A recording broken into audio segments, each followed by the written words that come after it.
এই হচ্ছে রাবার গাছ। আর এই রাবার গাছটাকে কিন্তু পেপার দিয়ে ঢাকা দিয়ে রেখে দিয়েছে, যাতে বৃষ্টির জলটা না পড়ে গাছের গোড়াটা যাতে না ভিজে যায়, সেই জন্য কিন্তু ঢাকা দিয়ে রেখেছে।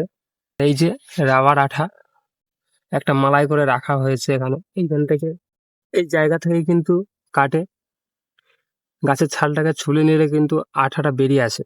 আঠাটা বেরিয়ে এসে এভাবে নিচে পড়ে একটা মালার মধ্যে।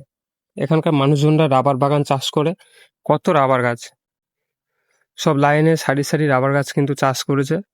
এখান থেকে কিন্তু একটা ভালো পয়সা উপার্জন করে এখানকার মানুষেরা। এরকম ভিডিও তোমাদের কাদের ভালো লাগে একটু জানাবেন।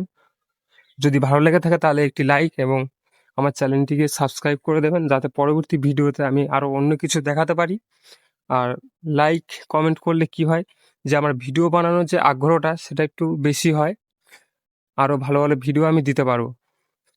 যাই হোক, সবাই সুস্থ থাকবেন, ভালো থাকবেন। ধন্যবাদ।